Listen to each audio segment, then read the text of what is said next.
it's a little bit tough to talk about Sleuth in detail because we don't want to give away any of the good things. But I can give you the setup, which is very intriguing.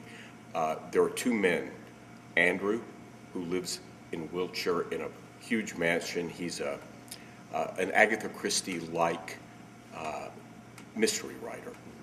And he is invited over to his house, Milo, who is having an affair with his wife.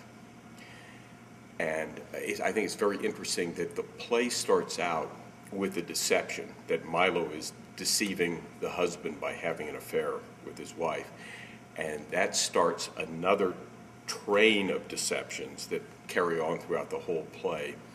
Andrew and Milo get involved in a real cat and mouse game of intrigue, of revenge, of class warfare.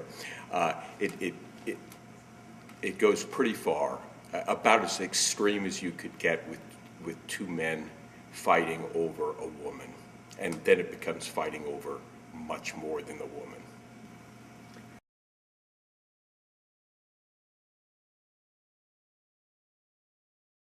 Well, Andrew White is a games aficionado, and he even says in the play that he has created a life for himself that is one happy invention.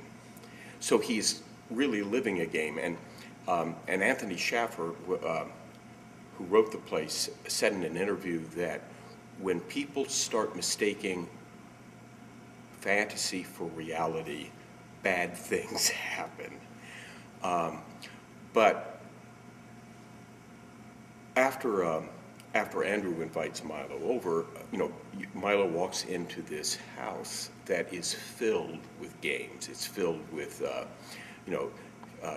old games from ancient Egypt, chess sets, things on the walls that are intriguing and a little bit scary. There's a sailor that you can see behind me, maybe, that is, a life-size Jolly Jack tar. It's almost like living in a combination museum, game arcade, and toy shop. And what Andrew does to Milo to get revenge on him for having an affair with his wife is he starts playing games with Milo. However, he doesn't tell Milo the rules. The rules are sort of revealed to Milo as the play goes along. But the games become life and death by the end of the play.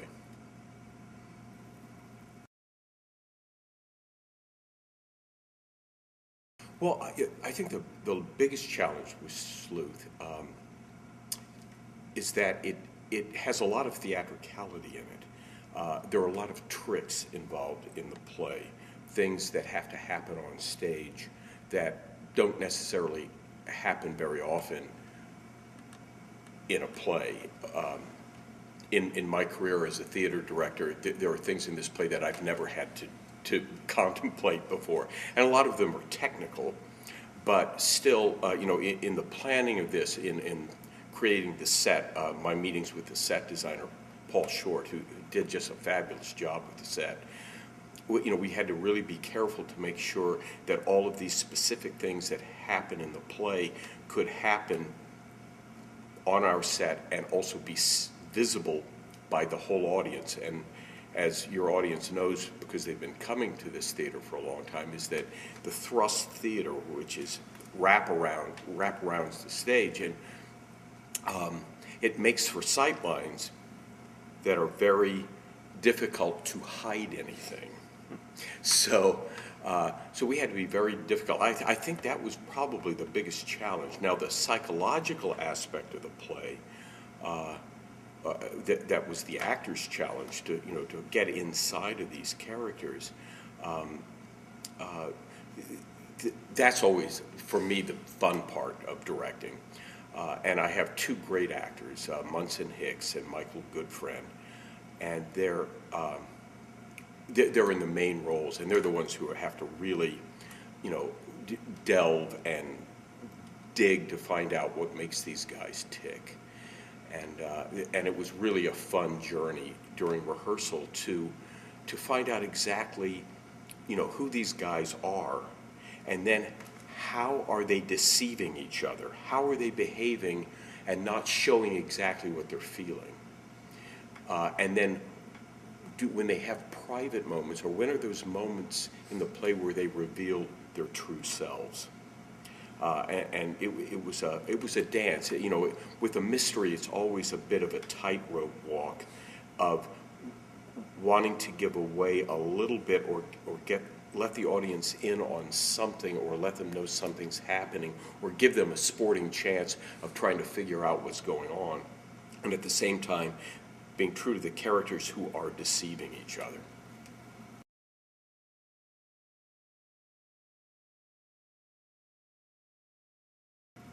There is a huge amount of humor in Sleuth.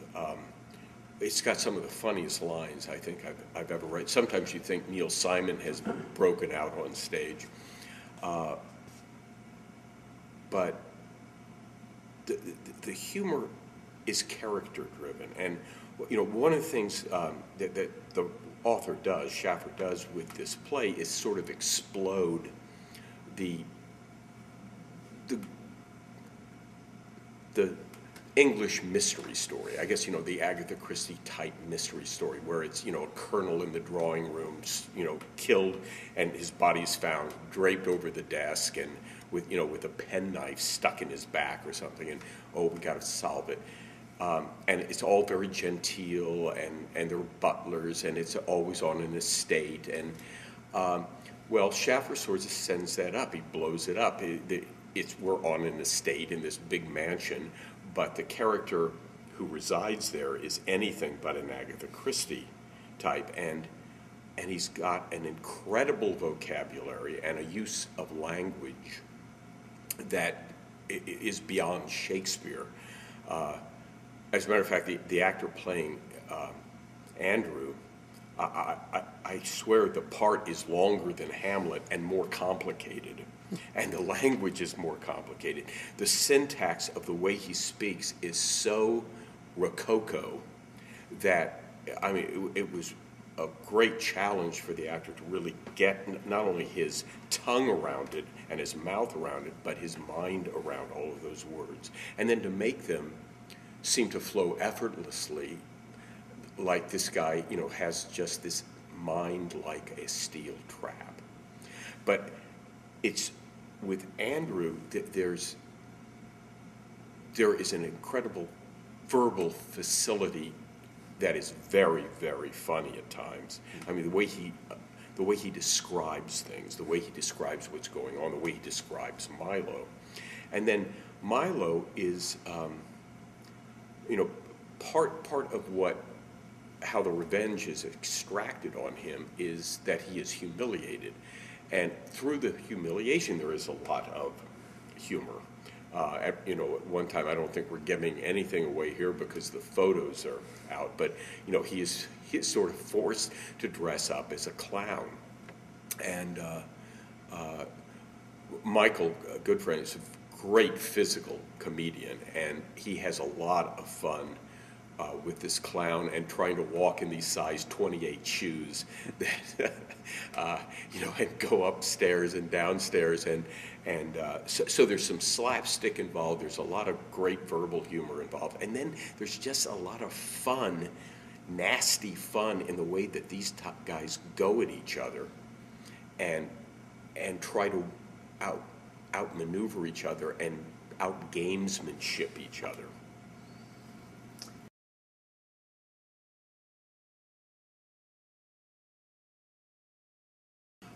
I think that hopefully the audience will be surprised in a lot of ways by this play. But yes, Schaffer was Jewish, a British Jew, and I think he was also from Liverpool originally, and moved to London, I think, after college. I think he went to Cambridge.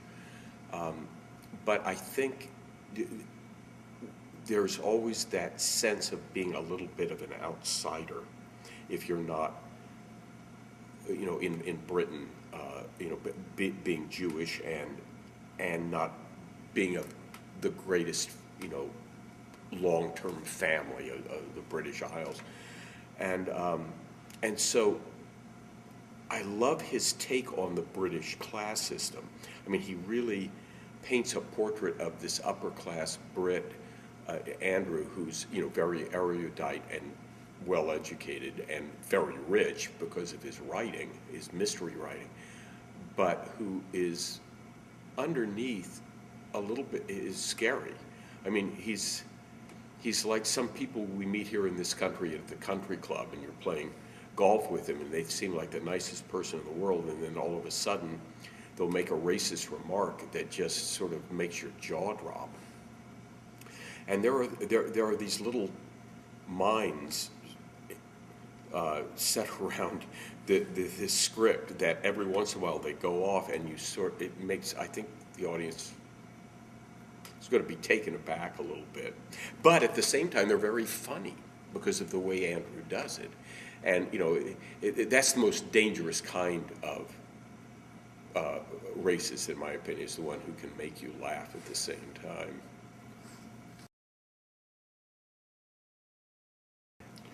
Well, I would encourage you not to try to find too much out about this play. I mean, it's been made into 2 movies. So eschew seeing them if you can until maybe after you come to this play.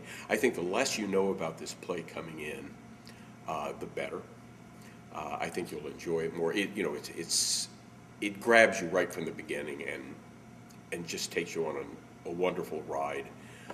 It's incredibly entertaining. It's very funny at times, and it's scary at times, and it's a lot of really good, nasty fun at times. And then the theater and I would like to ask you not to reveal any of the secrets to any of your friends. Just tell them to come and see it for themselves. But there are a lot of deceptions in this play that we want to keep under our hat. So, okay.